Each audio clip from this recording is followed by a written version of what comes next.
New Arts and Media Studios in Milwaukee. I'm Charles Bursell. This is The Log. Politics, culture, media criticism from a social anarchist, abolitionist perspective. Left off last time we spoke talking about this sort of shift we're entering here into the new campaign season. It's going to be a whole year now. From now until November. They're going to fall back on the domestic issues that they just love. Closing the border.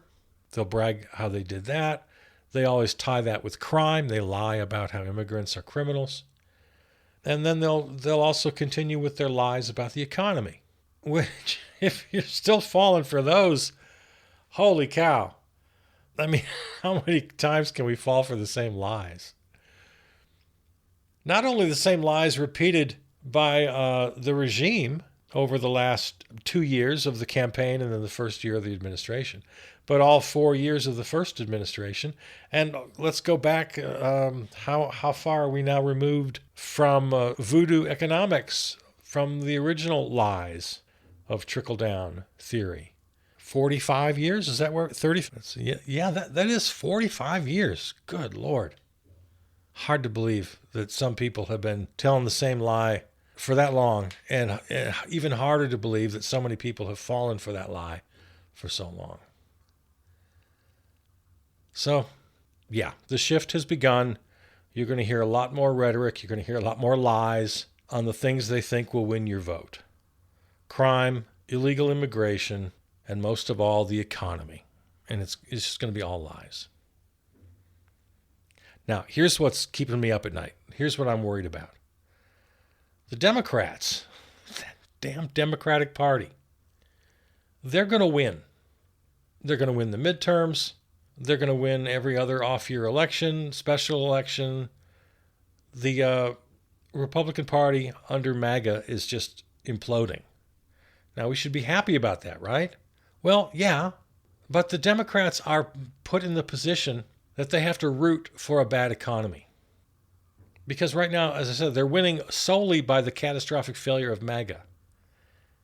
And I'm just certain that they're not going to learn anything, any of the lessons of the last several years. They're going to learn nothing.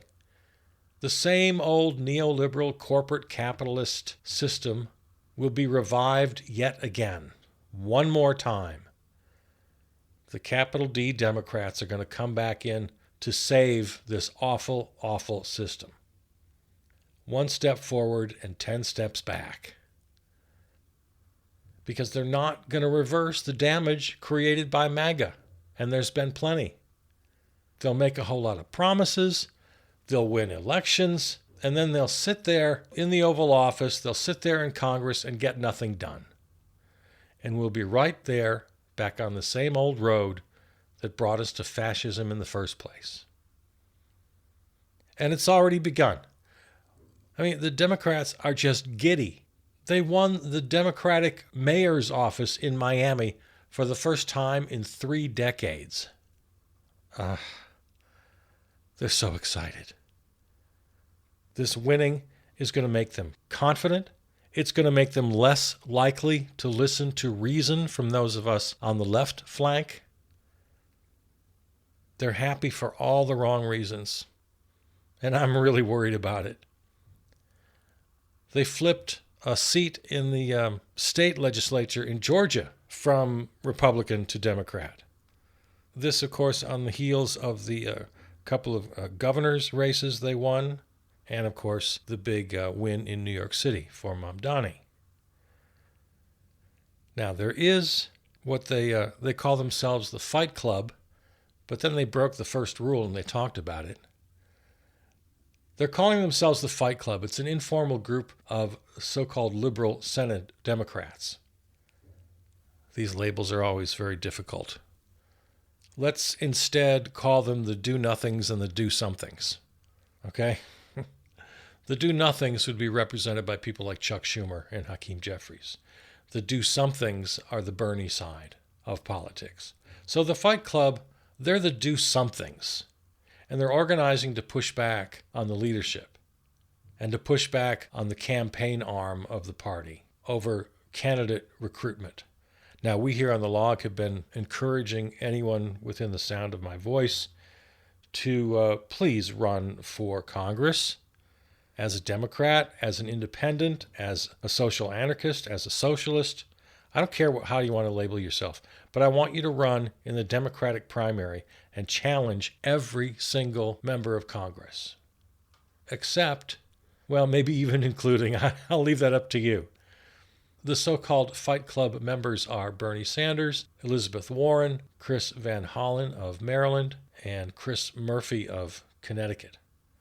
Van Hollen and Murphy have, the two Chris's, they have had some pretty impressive rhetoric, but of course that's not always enough.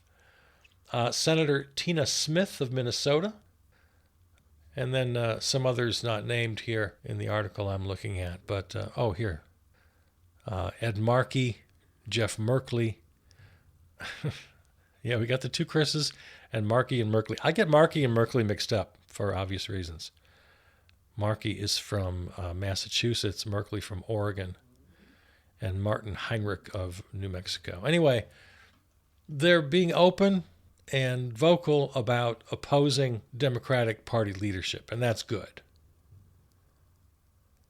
Now, in this fight, you've probably already been hearing about, and you're going to hear more as this campaign year moves along here. It just pains me to even hear those words come out of my mouth. We're going to have a whole year of this. Oh, God. You're going to hear about the fight in the Democratic Party between the centrists, or the establishment, and then the Bernie wing, the Fight Club wing, the Zoran Mamdani wing. And it's not going to be an honest reflection of what should be the debate. For me, it's the do something wing versus the do nothing wing. If you're just going to rely on the implosion of MAGA to win elections, if you're just going to make promises with no real solutions proposed, if you're going to put all your eggs in the basket of maintaining institutions, you are just setting yourself up for failure.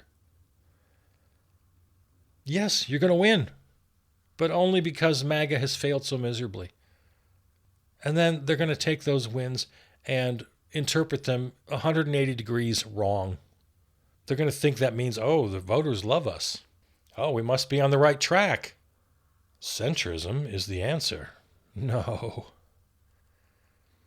What people don't understand about Zoran Mamdani and Bernie Sanders, or what too many people don't understand, is that they're eminently practical.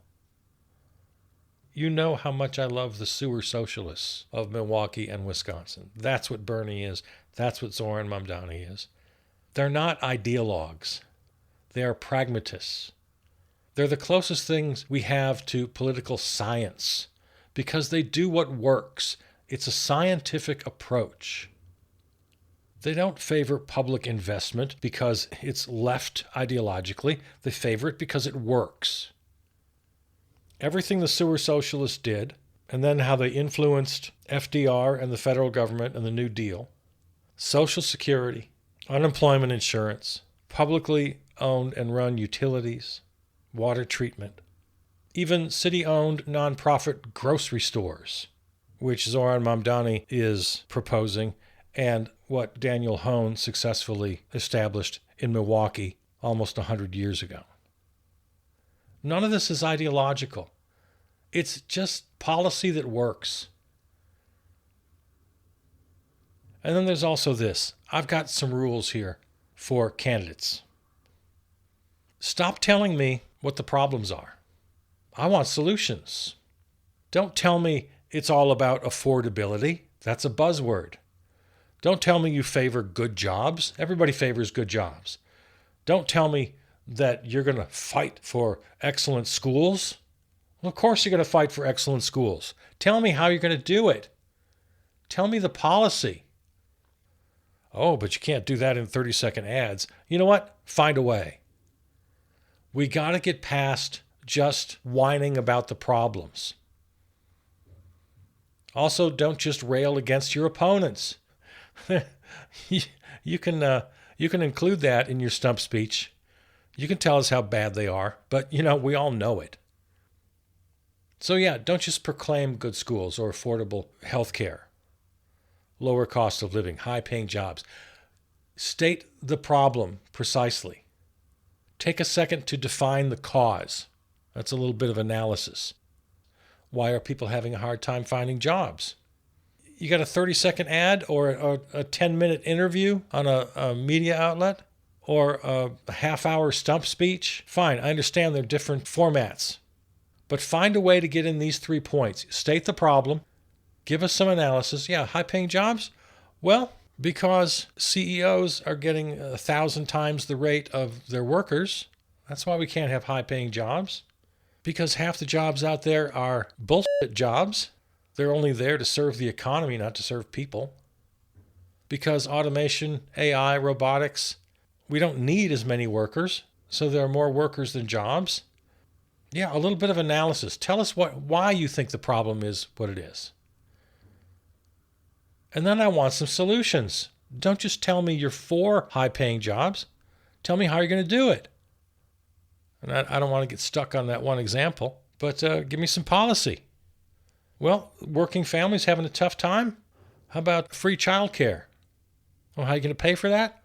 I don't know. How about a 1% tax on billionaires? I'm not here to go down every detail. I'm asking you to please give us something we can hold on to.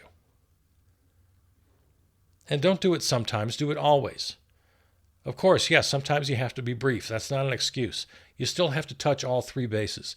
State the problem clearly. Give me a little bit of analysis. Define the cause of that problem. And then propose specific solutions.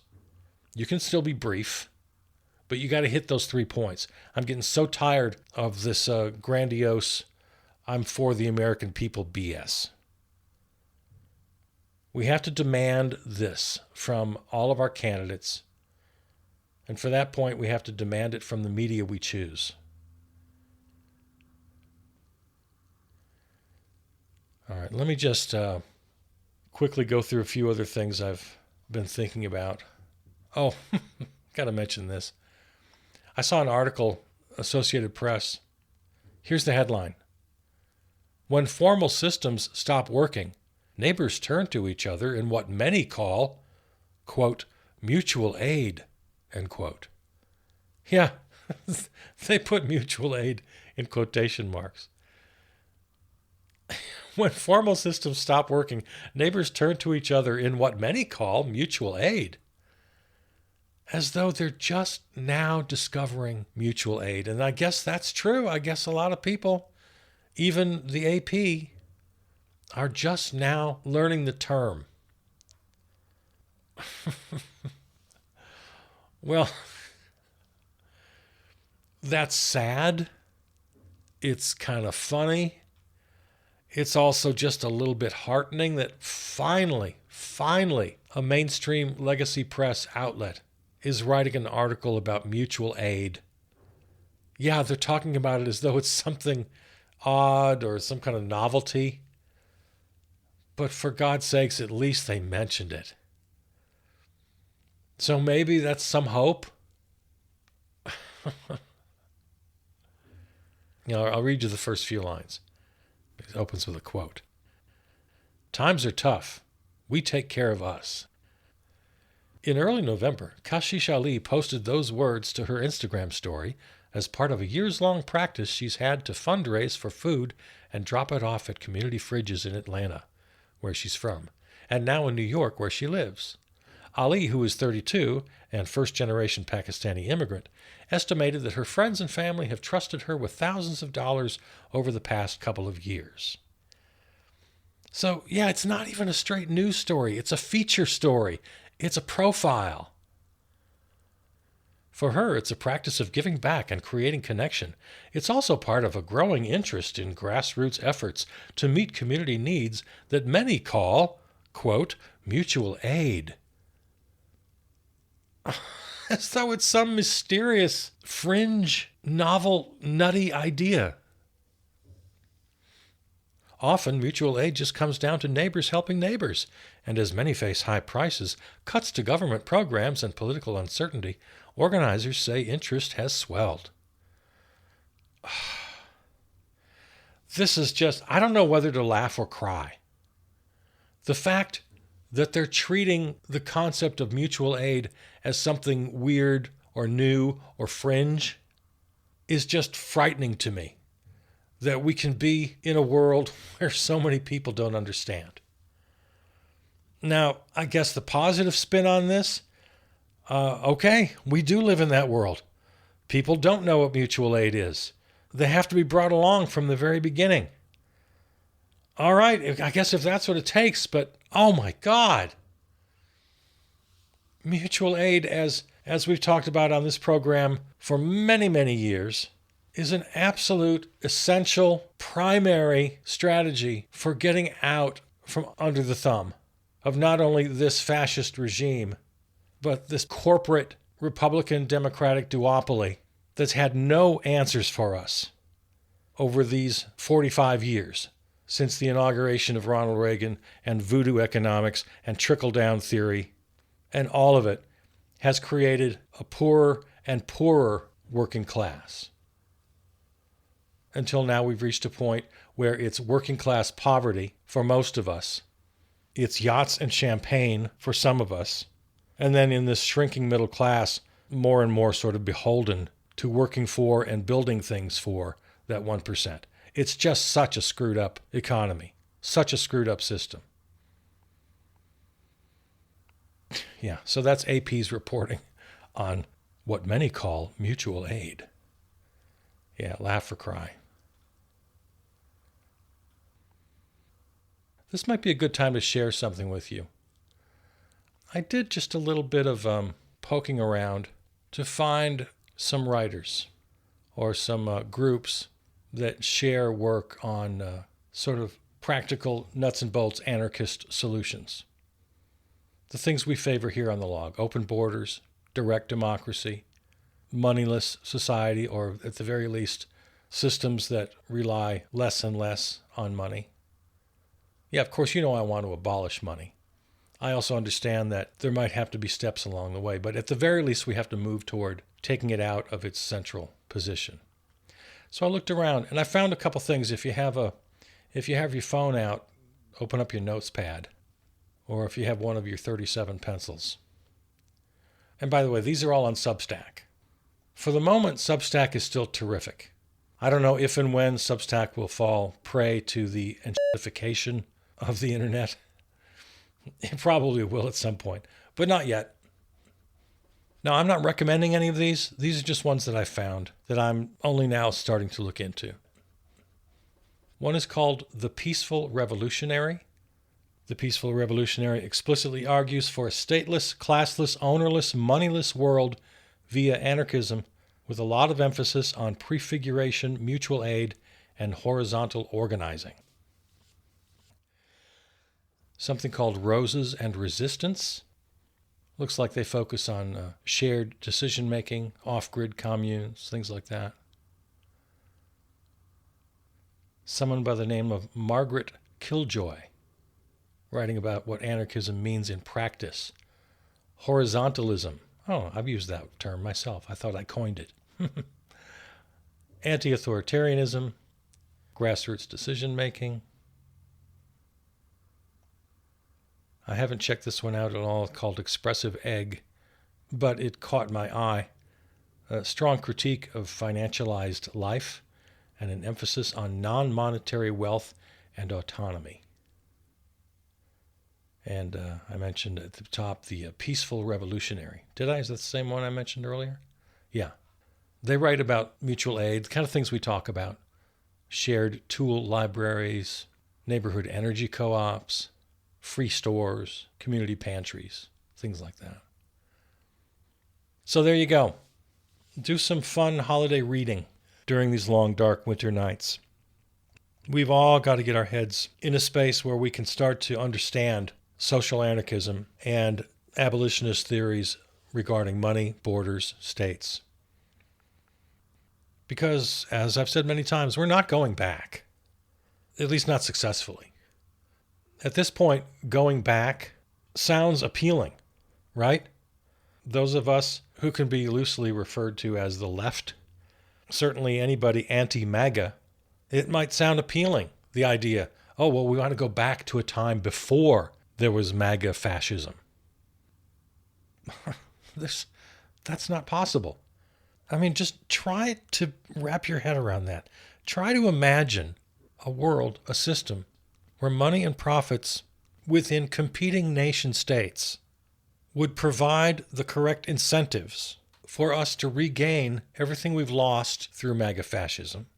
In other words, it puts the world back into place, where responsible people once again take their places behind their computer screens in this vast bureaucracy to do the right thing for the American people.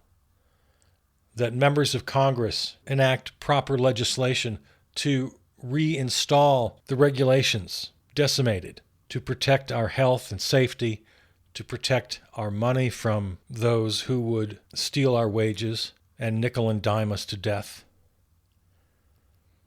Yeah, there's no going back. We can't rebuild the very institutions that got us into trouble in the first place. Rebuild the very institutions that crumbled under the weight of MAGA fascism. The very institutions that allowed it to rise. The only way forward is a kind of social anarchism. And I know you're afraid of that, but you can't be. You just can't be afraid of that anymore. Now, not that there's not good news along the way. I think it's pretty important I say right now, we're not dead yet. The courts especially, they are really pulling our ass out of the fire.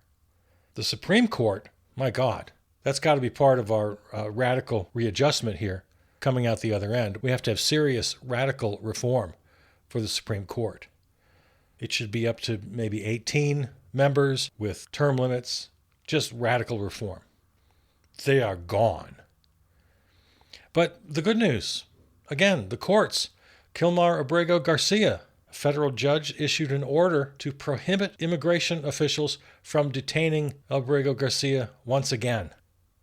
The same judge that ordered the release just a couple days ago, making him a free man, but then had to immediately issue an order prohibiting immigration authorities from re-detaining him, because this judge feared that they might just take him into custody once again, just hours after she had ordered his release. Yeah, he had to go back into an ICE field office roughly 14 hours after he walked out of immigration detention. This was in Pennsylvania. Because, that's what ICE is doing, of course. They're laying for people who are following the law, going to their mandatory hearings to maintain their legal status, and that's where they're grabbing them. So the good news is Kilmar Abrego Garcia is a free man once again. Yeah, the courts are coming through. The National Trust is suing the regime over this ridiculous ballroom, which is really a fun little story because there's an excellent chance now that this is going to be tied up in the courts for a couple of years, and this thing is never going to be built. Because President Ocasio-Cortez or President Jon Stewart, even President Gavin Newsom, any one of them, nobody's gonna build that stupid ballroom.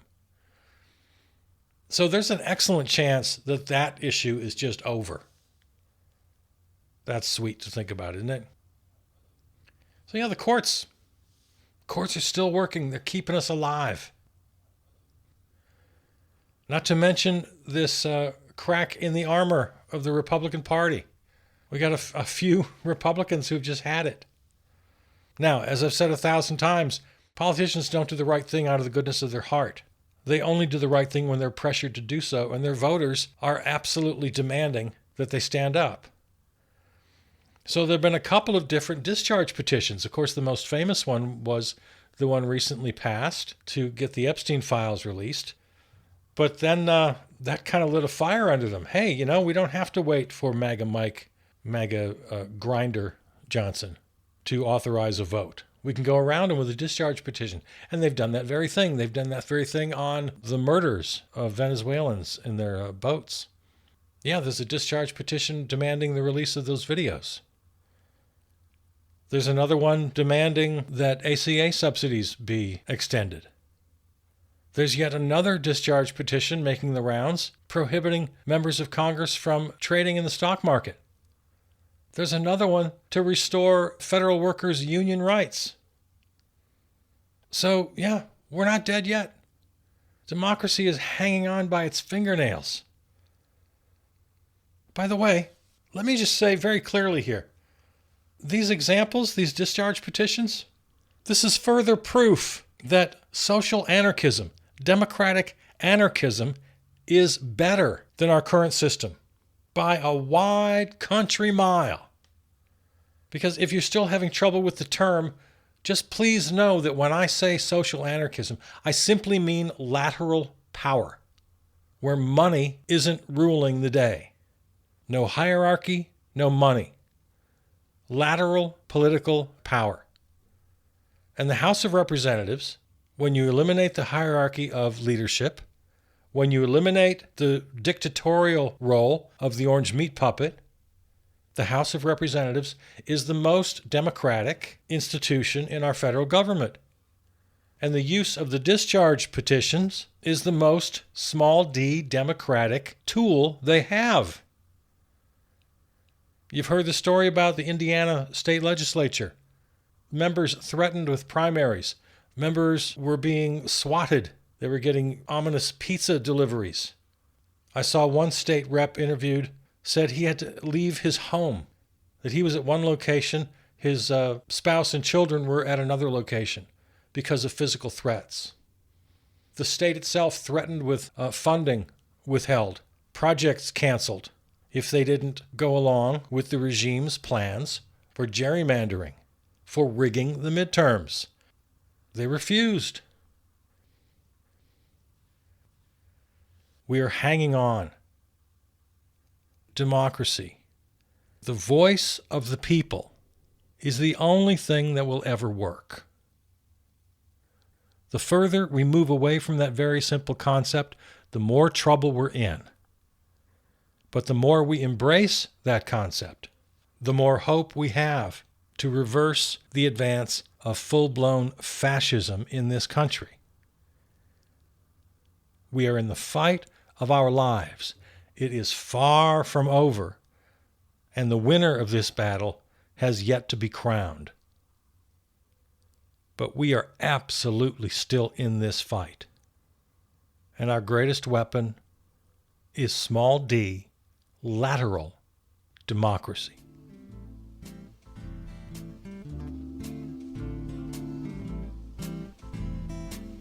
All right, 100 other things we could talk about. There's always a lot going on.